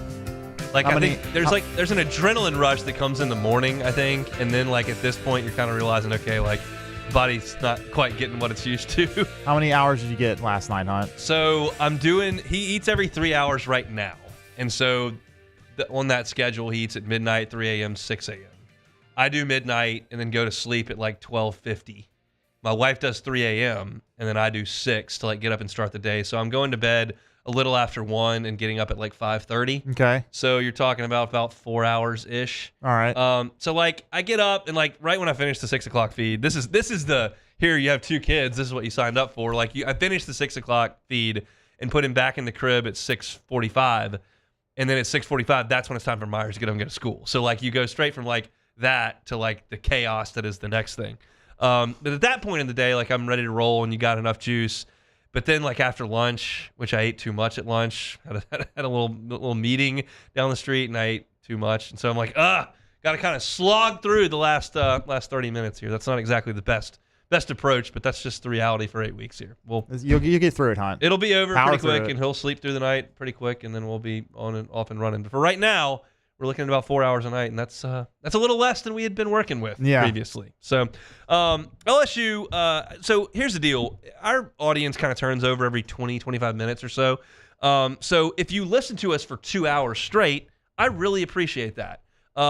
If that's you, I'm going to rehash some of the stuff I did at the very top of the show here. So it's been 90 minutes, but I'm going to get a little bit deeper into it, and I'm going to bring in some of the SEC teams at this point because it was a very interesting weekend in the Southeastern Conference, as they're all going to be.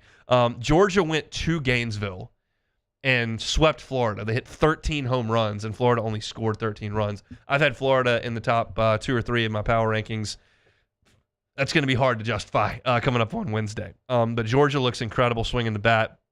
They're 5-1 in league play. Arkansas just clobbered South Carolina. They scored double-digit runs in every game. They're hitting the ball. Like, they really are swinging the bats well, and that's a terrifying thing for SEC teams. Tennessee dropped their first game of the season last Tuesday and then lost on Thursday against Alabama. They came back and won the next two games of that series, so they're 5-1 as well. You saw Texas, they're 5-1, and LSU is in a big group at 4-2. They're tied with Alabama, Oklahoma, Auburn, and Vanderbilt and Ole Miss. The team's in some real trouble. Kind of shocking. Florida and Texas A&M 0-6. 0-6 in the league. And I think I'll probably abandon this conversation starting next week for about 3 or 4 weeks. But I think it's important to kind of put your feet on the ground here after LSU looked very bad for the last 14 innings of the weekend. That will not be the last 14 innings where they look bad. That will not be the last series that they lose. Keep in mind, the 2023 team lost 2 SEC weekends. So it's just part of it. It is a 30-game grind, and you went on the road to a top 15 team in Texas, and you played great for a game and a half, and you played bad for a game and a half, and they came out with a 2 out of 3 advantage in their home ballpark. But LSU sits here right now at 4-2. They're 22-3. They've got a lineup that is so deep and so balanced and really, really productive, although they got tied in knots on Sunday. You've got an ace that looks the part of an ace. You've got 2 options out of the bullpen that you think are really, really strong options. And then you've got a group of like 5 or 6 talented pitchers that you need 2 or 3 to emerge from. It goes without saying that if Anthony Ianson and Chase Shores and William Schmidt and Connor Ware and Maverick Rizzi pitch like they have the last 2 weeks, for the next 8 weeks, LSU is going to be in a little bit of trouble. But every single year, not like some years, every single year, guys get better with time. How many times did you need to watch Paul Maneri's teams excel late in the season? Whether it was the 2008 team that took off and went nuts, the Rally Possum team in 2016 that went nuts, how many times did they win the SEC tournament? Like, you had teams that got better with time. Jay Johnson's team 2 years ago, you had Paul Skeens at the front of the rotation. Ty Floyd was hit or miss. Thatcher Hurd was in and out of the rotation. Riley Cooper was getting knocked all over the yard. Like, you didn't have a great pitching staff when Garrett Edwards and Chase Shores went down. I vividly remember it was in South Carolina, and I tweeted, like, I don't know if they can recover from this. They don't have enough guys that can figure it out. And by the end of the season, Thatcher Hurd was throwing it great, and Ty Floyd was throwing it great, and Riley Cooper was throwing it great, and Nate Ackenhausen was throwing it great, and Gavin Guidry was throwing it great, and none of those guys were that good in March and early April. But they got better. Last year, you know how that story went. And guys came on, developed into an ace. Holman was pretty good start to finish, but certainly was good late. Griffin Herring was really steady all the way through. But Christian Little played a huge role until he got hurt. So you just gotta realize this is a long, long race. And I know that when we watch LSU baseball, we watch it through a championship lens. We don't watch it the same way Auburn watches their team. We don't watch it the same way that Georgia watches their team. We watch it through a championship lens. And we've seen enough championship teams roll through here that you know what they look like as their finished product. This team is not at its finished product. So I'm not telling you that they're going to figure it out and win the SEC and go 21-9 and not lose another weekend the rest of the way and win the national championship. I'm not telling you that's a guarantee. But I'm telling you this is just part of the process. They're going to have games where the bullpen is not good moving forward. They're going to have a weekend or 2 or 3 where they don't win the weekend. They're going to go on the road and face a tough pitcher and lose. Like, the thing about baseball is, and especially when you're at this point in non-conference play, LSU is 18-1. So you've pretty much eliminated the non-conference risk at this point. Yeah, you could theoretically drop 4 midweek games the rest of the way, but I mean, how many do you have left? You got 8 weekends left, and you probably have one where you don't play a midweek at the end. So you probably have 6 or 7 midweeks left. 6 midweeks left. If you go 4-2 in those, you've lost 2 midweek games all year. Like, there's not a lot of risk in the midweek in the non-conference schedule left. So what you've got is the SEC schedule to make what it is. And as I mentioned before, they threw one pitch against Missouri. You're trying to get to 18-12. 18-12 will get a top 8. I can't swear by that by oath, but I feel really good about it. I feel really confident that an 18-win LSU team will get a top 8 national seed. And that's all you're looking for. That's all you need. So you're talking about a team that from this point forward needs to go 14-8. Sorry, that's not right. They're 4-2. They need to go 18-12. You need to go 14-10. 14-10. That's a lot of wiggle room. That's just barely winning one more than your opponent on weekends. They put themselves in a nice spot at 4-2. And you still have weekends coming up against a Mississippi State team that has not been good, against a Texas A&M team that can't figure anything out. South Carolina is 1-5 in the league. So, yeah, you've still got to play Arkansas. Yeah, you still got to play Tennessee. There are tough games ahead. Alabama looks to be pretty stout. But you don't have to be perfect. And it doesn't have to be a finished product right now. They got to keep going to practice, keep getting out on the mound, stay healthy as possible, and see if that natural progression happens with this team. I can't promise you that LSU is going to be awesome in June, but I can promise you that they're in a really good spot right now based on their record and the key components to this team. You need better starting pitching on the weekend after Anderson. You need better relief pitching that throws more strikes. But you're in a good spot. It's a good team, and you fell a couple innings short over the weekend. Now it's time to re-lock in, play Louisiana Lafayette tomorrow, try to avoid that landmine. They got a losing record right now, but they played a good weekend over the weekend. I think they swept South Alabama. No, it took 2 out of 3 from South Alabama. And then you welcome Mississippi State. And if you can take care of them the way that their 2 opponents previously did, then you're in a really good spot. And that's the case. It's a long, long season.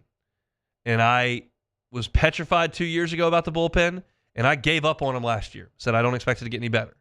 And I'm guarding against that in a big way. Now, I wouldn't even be close to that right now. It's March. But I know that there are a lot of people that are watching that bullpen going, I think we're cooked. I don't think this team's got it. And right now, they're not pitching good enough. That's not arguable. They're not pitching good enough. But in an offensive sport, when you've got a really good offense and a good ace, just give yourself a little bit of time. And keep winning games while you're at it. And they're doing that right now. They're 4-2 in league play. All right, that's a look at a little bit of LSU and SEC baseball. When we come back, we will close it out. I want to talk about Dan Hurley as well. Can he just chill? That's next. The Hunt Palmer Show. Highland Insurance Group, HighlandIG.com is that website. Jonathan Carbo and his team, fantastic to work with on the insurance front. You can believe me, or you can go to their Google reviews. How often do you go to Google to write a review for your insurance broker? Probably not that often. Well, it happens for the Highland Insurance Group over 100 times. They've had clients that have gone to Google and given them positive rankings because they're awesome. They're an independent broker, meaning they've got contracts with dozens of carriers. They know where to place your commercial insurance. They can do it. So give them a call.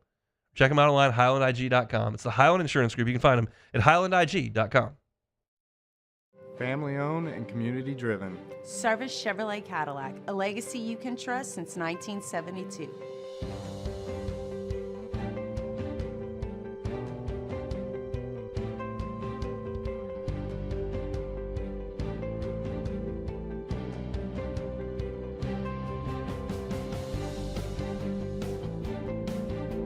Service Chevrolet Cadillac, our family serving your family. For over 50 years.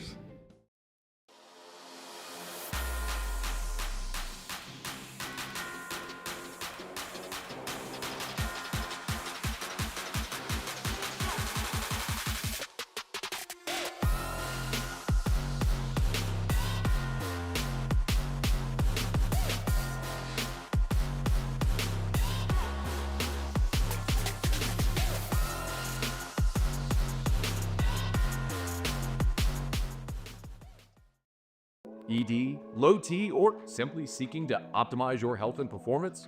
Goodwood Men's Sexual Wellness offers a range of discreet services to address your specific needs. We empower men to reclaim their health and confidence. Visit yourgoodwood.com. Jerry and Benny Payne began Central Plumbing Company out of their driveway in Tanglewood subdivision. 50 years later and 4 generations down the road, we continue to serve Baton Rouge and the surrounding areas for all of their plumbing needs. Residential, commercial, industrial, or hospitality, Central Plumbing is here 24/7, 365. We want to thank our customers, family, and friends for 50 years of success. And looking forward to 50 more. Crime has serious consequences, but anyone can make a mistake. If you find yourself in trouble with the law, know that you have rights, and it's okay to demand them. The law offices of O.C. Brown are here to protect you and your rights. Felony or misdemeanor, DUI or drug charge. No matter what crime you're accused of, you still have rights. Let the law offices of O.C. Brown uphold them. Call 225-343-1111. Your law firm for a lifetime. At Auctioner, we know healing is a team sport. That's why we've partnered with world-renowned orthopedic surgeon Dr. James Andrews to create the Auctioner Andrews Orthopedics and Sports Medicine Institute. Whether you're a professional athlete or a weekend warrior, our team of specialists are dedicated to getting you back in the game. So whatever your reasons are for reaching your personal best, we've only got one. You. Auctioner Andrews Institute. Long live you.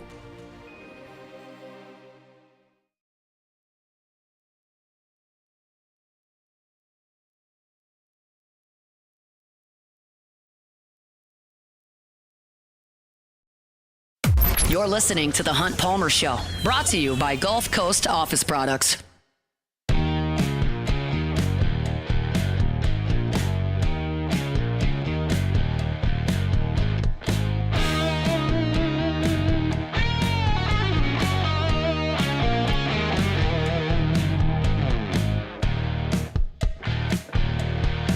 All right, wrapping things up here. Monday edition of the Hunt Palmer Show brought to you by Gulf Coast Office Products, GCOPnet.com. All your printing, scanning, copying needs. It's Gulf Coast Office Products.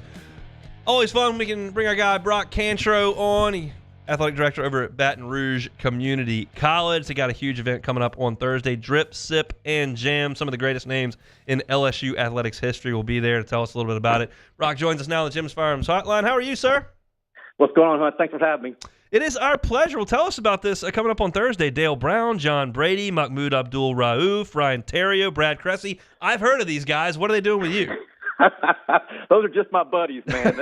I'm having my first real big fundraiser for Baton Rouge Community College, and I've known those guys for years and years. And I just want to share it with them and let people see them as well. It's been a long time since people get to interact with those guys. Dale's getting a little bit old. Mahmoud doesn't come to town very often, so as a special treat, besides getting to hang out and donate some money to the RCC Athletics, get to see some pretty cool people. Yeah, Stanley Roberts will be there as well. Brad Cressy, who got the game-winning hit in the 2000 College World Series. Kiana Chaney also involved. So tell everybody where they can find y'all. We can find us. The easiest place is to go to www.brccathletics.com and find some tickets there. Should be a super event. We got Sip Social doing the drinks for us. We have some espresso martinis. I got Michael Anderson from Boot Up Customs that's coming to teach people how to paint their shoes and apparel. And then Pants Party, which is my favorite band on the planet, is coming to close it out with a couple sets before we get out of there. Awesome. It'll be on Thursday. It's the Drip, Sip, and Jam for Baton Rouge Community College. You got a national championship pick in college basketball. We got 16 teams left. Oh, man. Florida looks pretty dang good. They're good. UConn gave them a scare, but they stared them right back down and took down the two-time defending champion. They did, yep. I'm looking for anybody that's not in the SEC. That's what I'm looking for. I can't ever decide if I want the SEC to win or not win. I just can't figure that out sometimes. But I think Florida's got a good chance, man. They're deep, but they defend, they can score bunches. They look hard to beat. Walter Clayton can get a shot whenever he wants, and he was knocking them down against UConn back on Saturday. All right, Brock, we appreciate some time. We'll see you out there on Thursday. Thanks. I appreciate you, man. Absolutely. That's Brock Cantro, the Director of Athletics over at Baton Rouge Community College. So if you want to check that out, it's the Drip, Sip, and Jam. As I mentioned, Dale Brown, John Brady, Mahmoud Abdul-Rauf, Stanley Roberts, Ryan Terrio, Brad Cressy, Kiana Chaney, all out there helping out the folks at Baton Rouge Community College. They had a great men's basketball season this year. Brock's doing some awesome things over there at BRCC, so go check them out on Thursday. All right, back. Take it or leave it. Take it or leave it. Take it or leave it. Today's hottest stories in sports, news, and sometimes even Hunt's life. The question is, will he take them or leave them? Just take it. Alrighty, first one here. Over the weekend, we heard or found out about Texas firing Rodney Terry after another middling season, and they're going to be hiring Sean Miller as the next head coach of the Longhorns. Sean Miller to the Horns. Take it or leave it. I'm going to take it. I think that's a good hire. He's won. He was obviously very good at Arizona before. We know everything hit the fan, just like it did here in Baton Rouge. And he went to Xavier and now headed down to the SEC. The SEC has got, it's just star-studded. And now you realize that Mike Krzyzewski and Roy Williams have moved on from the ACC, as has Jim Boeheim. Like, you've just got a lot of changing of the guard over there. When you look at the biggest names in coaching in college, you look to the SEC, and Sean Miller fits that bill for sure. So we'll see what Texas can do. It's a tough league. All right, next one, sticking with college basketball. Dan Hurley continues to put himself in the headlines for the wrong reasons. After the Huskies lost, he had a few choice words to say walking through the tunnel. Dan Hurley needs to chill out. Take it or leave it. I've got to take this. I'm not even joking. I realize, personally, I need to dial up my intensity at times. I'm just so laissez-faire and relaxed about just about everything that's not the perfect way to be. Unless it's uniforms. Unless it's uniforms, then I get a little jazzed up. But I'm relaxed. I'm not a disciplinarian or stickler. I'm not very intense. And I need to have a little bit more. But he is. I don't know how else to phrase this. He's a jerk. You can't go up to. Does he not realize that the camera is on him at all times? He's telling officials not to turn their back on him because he's the best coach in the bleeping sport. He's walking through the tunnel telling Baylor team, I hope they don't screw you like they screw us, to put it more kindly. He's just a jerk. I don't have another way to put it. And he might be really nice to his family, and he might do some really charitable things in stores. I don't know. But this is not a one-time thing. This is every single month he does something that's just mean or immature or disrespectful. And for a guy that's in the spotlight as much as he is, I don't understand why he can't just chill out. Yeah, it's strange. And I don't know that I don't know if it's just because there wasn't as much. I don't know why this. Is it just become this? I know that he's always been a fiery coach, but it seems like obviously this year he comes by that honestly. His dad is a famous high school coach there, and but he's always been in the shadow of his brother. Yeah, and he's finally emerged from that, and now he's the biggest name in the sport coaching wise. And they struggled this year, so I think that probably has something to do with it. You want to coach hard at practice or whatever, but just being roundly unpleasant most of the time is just not necessary to do your job. Yeah. I get you want to be locked in, you want to be a disciplinarian, you want to run a tight ship, you want things done your way, but don't act like a third grader, which is, he's acting like a third grader. It's ridiculous. Yeah, it's a lot, man. I don't really, I don't see, I see if anyone is attempting to defend the behavior, to me it doesn't make any sense why you would defend this. Well, UConn fans would because they got a bunch of trophies. Well, yes, that's true, but at the same time, the old standby is win with class and lose with class, and it doesn't seem like he's figured that out. Do either one. I don't think he can do either one. So let's take it or leave it. That's it. Take it or leave it. All right. That was a great game. It was a little bit closer than it probably was because they threw the 3 in at the end. But Clayton making those shots late, that was some high level stuff. I thought when they got down inside 4 minutes that Hurley would get them to the finish line because he's such a good coach, and they would get it done. But Florida just had better dudes. Clayton was just better than anybody that UConn had on the floor. So that was a great game, and it's really fun to watch the little schools score those early upsets, and everybody's watching McNeese punk Clemson and all that kind of stuff. But when it gets to Sweet 16, Elite 8 time, you want the big boys, and you got a lot of big boys. They're in there. Unfortunately, there are 7 from the SEC. which is a problem. But, including Ole Miss. That was a great win for them. Yeah, played very, very well. Beard's just an awesome coach. There's no two ways about that. I don't know if he's the nicest guy around, not. but he's a great basketball coach. He's won at a very high level at Texas Tech and Ole Miss. So you do that, you got it figured out. All right, that's it for our Monday show. If you missed any of it, catch it on demand wherever you find your sound. A lot of baseball talk, LSU football practice report, should the Saints sign Quint Ewers. All that is wherever you find your sound. Just search Hunt Palmer Show. Got a busy show tomorrow. Get you ready for LSU and ULL from the box. Matt's about to drive you home on After Further Review coming up next. We'll be back tomorrow. Same time, same place for a Tuesday edition of the Hunt Palmer Show on 104.5 ESPN Baton Rouge. The Hunt Palmer Show.